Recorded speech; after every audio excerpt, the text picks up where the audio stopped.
ପଳେଇଥିଲେ କେଉଁଠି ଗୋଟେ ଯାଇଥିଲୁ ଗୋଟେ କେଉଁ ଜାଗା ଯାଇଥିଲୁ ଜଡ଼ୁ ଭାଇ ସୁନ୍ଦରଗଡ଼ ଯାଇଥିଲେ 5-6 ଦିନ ଦୋକାନ ବନ୍ଦ ଥିଲା ଗୋରା ପଡ଼ିଯାଇଛି ମୋର କ'ଣ ଲଗାଉଥିଲୁ ଆଉ ଏଇଟା ହେଲା ଆମ ଜଡ଼ୁ ଭାଇଙ୍କ ଦୋକାନ ସବୁ ଜିନିଷପତ୍ର କିଛି ନଥିଲା ସବୁ ଜିନିଷପତ୍ର ଆସିଯାଇଛି ଆଳୁ ପିଆଜ ଅଦା ରସୁଣ ସବୁ ଜିନିଷ ଆସିଯାଇଛି ଏବେ ସବୁ ଆସିବେ ଜଡ଼ୁ ଭାଇଙ୍କ ଦୋକାନ କତିକି ନା ଜଡ଼ୁ ସବୁ ଅଛି ନା ଏବେ ଜିନିଷପତ୍ର ଜଡ଼ୁ ଥଣ୍ଡା ଅଛି ନା ଥଣ୍ଡା ରଖିଲୁ ଏଇ ସବୁ ଜଡ଼ୁ ଭାଇ ଦୋକାନ ଏଇଟା ହେଲା ପାନ ଦୋକାନ ଜଡ଼ୁ ଭାଇଙ୍କ ପୁରା ସାମ୍ନାରେ ପୁରା ଦୁର୍ଗା ମେଲା ସାମ୍ନାରେ ତାଙ୍କ ଦୋକାନ ଆଉ ଜଡ଼ୁ ଭାଇଙ୍କ ଏଇ ତାଙ୍କ ଘର ଜଡ଼ୁ ଭାଇର ଭାଇ ଗୋରିଆ ଗୋରିଆ ଏଇ ଜଡ଼ୁ କ'ଣ କହୁଛି କିଛି କହୁନି ଜଡ଼ୁ କହୁନୁ କ'ଣ କହୁଛୁ ଜଡ଼ୁ ବାହାର ନୁଚେଇକି ଦେଉଛି ଧରା ପଡ଼ିଲେ ଫାଇନ୍ 10,000 ଜାଣିଛ ଜଡ଼ୁ ମୁଁ ଏରା ପକେଇଦେମି ଦେଖେ ଲୁଚେଇକି ବିକୁଛି କାହିଁକି ଜଡ଼ୁ ମନା ହେଇଛି ବିକା ହେବନି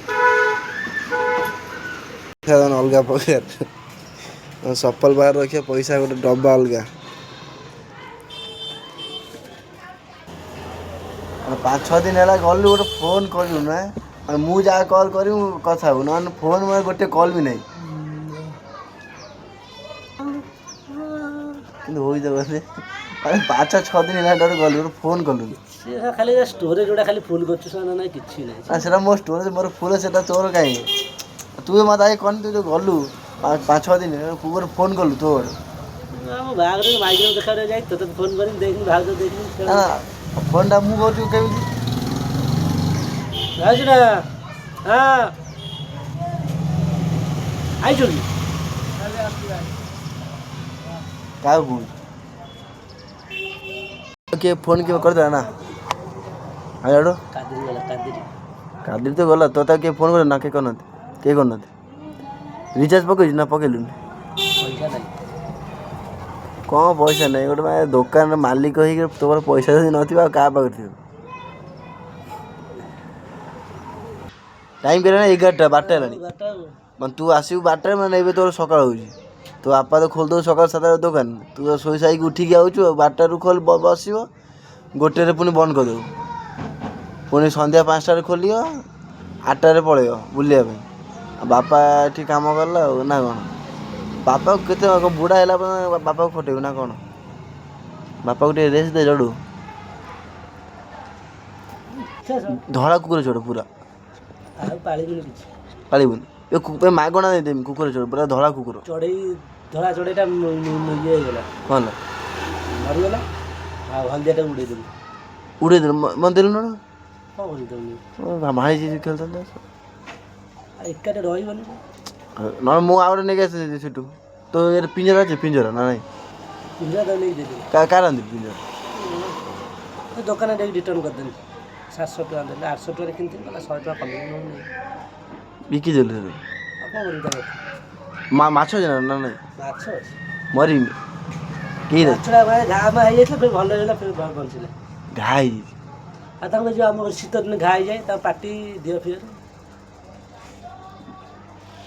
ଗୋଟେ ଅଛି ନା କେତେଟା ଅଛି ମାଛ କେତେ ଗୋଟେ ନା ଦୁଇଟା ଗୋଟେ ଅଛି ଆଉ ଗୋଟିଏ ଅଛି ଆଉ ଆଣିବୁ ଆଣିବି ଏଟା ସବୁ ମାରିଦେଉଛି ବା ଏଇ ଯେଉଁ ମାଛଟା ସମସ୍ତଙ୍କୁ ମାରିଦେଉଛି କାମୁଡ଼ି ଏ କ'ଣ ଛୋଟଟି ନା ବଡ଼ଟି ଏ ଛୋଟ ନା ବଡ଼ଟି ଟାଇଗର ଫିସ୍ ବାଘ ଫିସ୍ ବାଘ ବାଘ ଦେଖାଉ ଦେଖିନି ବାଘ ଫିସ୍ କେତେ ଟଙ୍କା 20 ଟଙ୍କା 20 ଟଙ୍କା ବାଘ ଫିସ୍ ତୁ ଇଏ ଆଣୁ ଯେଉଁ ସିପେ ଗୋଟେ ଆଣିନଥିଲା ମାଛ ଭଳିଆ ଯେଉଁ ମୁଣ୍ଡ ଯେ ବାହାରିଥିବ ସିଏ ଏଥିରେ ବାଉଲରେ ବଞ୍ଚିବେନି ବାଉଲରେ ଛୋଟ ଛୋଟ ମାଛ ବଞ୍ଚିବେ ନା ସେଟା କ'ଣ ବଡ଼ ହବ ନା କ'ଣ ସିପୁ ଯେଉଁ ନାହିଁ ବଡ଼ ସିଏ ସବୁ ବଡ଼ ସିଏ ସବୁ ବାଉଲ ଫାଉଲ ଭାଙ୍ଗିଦେବେ ମାନଙ୍କୁ ଭାଙ୍ଗିଦେବେ ଆଉ ପିଟି ହେବେ ଯାଇକି ଖାଲି ଜଡ଼ୁ ଆଣିବା ଯଦି ଉପର ଘର କଲା ପରେ ଆଣିବୁ ମାଛ ନେଇଯାଉ ଗୋଟେ ଅଛି ଯେଉଁ ରଖିବୁ କହୁଥିଲି ରଖିବୁ ନେଇ ଏକି ନେଇ ମୁଁ ଆଣିବି ବଡ଼ଟେ ଆଣିବି ଆଣିକି ଗୋଟେ ଘର ରଖିବି ଆକ୍ୱାରିୟମ୍ ଆଣିବି ହଁ ସେ ଆଣିବି ମାନେ ଭଲସେ ଛୋଟ ଆଣି ଆଣିଥିବୁ ତୋ ଭଳିଆ ମରିଯାଉଥିବ କେହି ନେଉନାହାନ୍ତି ନହେଲେ ମୁଁ ଦେଇଦେଲି ନହେଲେ ମୁଁ 4-5ଟା ମାଛ ଆଣନ୍ତି ନାଲା ସେଟା ବି ମତେ ଦେବୁ ଖାଲି ଗୋଟିଏ ମୁଁ ନେଇକି ଗୋଟେ ଖେଳିବି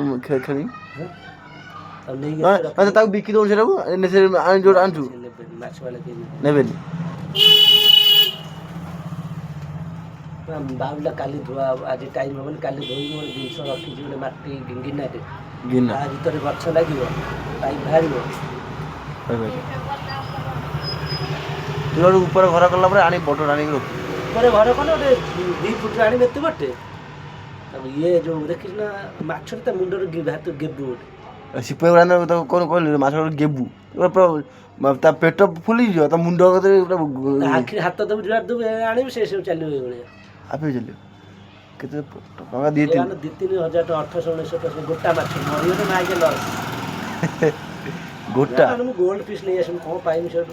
ଗୋଲ୍ଡ ପିସ୍ ଆଣିକି 4ଟା ଛାଡ଼ିଦେବି, ନା ସାର୍ 2ଟା ଛାଡ଼ିଦେବି। ସାରେ ବଡ଼ ବଡ଼ ହେଇଛି। ସାର୍ ଗୋଟେ ବଡ଼ ଏତେ ବଡ଼ ଆଣିକି କ'ଣ କରିବି? ମାନେ ଯେମିତି ଇଏ ଆଣିଥିବି ମିଡ଼ିୟମ୍ ଭଳିଆ ହେଉଥିବ ସେମିତି ଆଣିକି ଭଲ। ମୁଁ ସେଇଥିରୁ ଗୋଟେ ଆଣିକି ଛାଡ଼ିଦେବି ଆଉ। ହାଁ ଆଉ ଗୋଟେ ଅଛି ପାଣ୍ଡା ପିସ୍ 2000 ଟଙ୍କା। ପାଣ୍ଡା ପିସ୍ ବଡ଼ ନା ଛୋଟ? ଏଡ଼ିକି ପାଣ୍ଡା ଯେମିତି ସେ ହ୍ୱାଇଟ୍ କଲର୍ର ମାଛ ସେମିତି। ସେ ଘର ଉପର ଘରଟା ଏଇ କାମ হবে, ପଇସା ରଖିଥାନ୍ତି ଏଇ ଅସୁବିଧା ପଡ଼ିଗଲା। ଉପର କରିବି ନା କ'ଣ? କାମ ଆରମ୍ଭ ହେବ ନା ଆଉ। ଯୋଉଠି ତୁ ମୋତେ କାଲି ନଳି ମାଇଲୁ, ରାତିରେ ସତ କଥା କହିବି, ରାତିରେ କାଲି କୁଆଡ଼େ ଯାଇଥିଲୁ? କାଲି ଯାଇଥିଲି କପଡ଼ା ଦୋକାନ ପାଖକୁ, ଗୋଟେ ପିଲା ଦେଖାହେଲା, ତା ସହିତ ଯାଇଥିଲି। ତୁ ପୁରା ଉପରେ ଯାଇକି ବସିଥିଲୁ, ମୁଁ ସେଟା ନଳି ମାରି ମୁଁ ଦେଖିଛି ସେଟା ମୁଁ ପଚାରିଲି। ଖାଲି ତୁତୁଲ ଦେଖାହେଲା। କୋଉଠି? ଯେଉଁ ଏଠି ଗରିଆପୁର ପାଖରେ, ଗରିଆପୁର ତୁତୁଲ ଫୋନ୍ କଲି, ଉପରକୁ ଡାକିଲା, କପଡ଼ା ପାଖକୁ ଗଲି, କପଡ଼ା ଯାଇକି ଗୋଟେ ପିଲା ଫୋନ୍ କଲା, ପଡ଼ିଗଲି, ଯାଇଥିଲି ଗୋଟେ କାମରେ ଆଉ। ଗୋଟେ କାମରେ କ'ଣ କହିଲା କି କପଡ଼ା ନା ପଳେଇଲୁ ନା ରହିଲୁ ସେଠି? ହାଁ ପଳେଇଲୁ ନା କ'ଣ?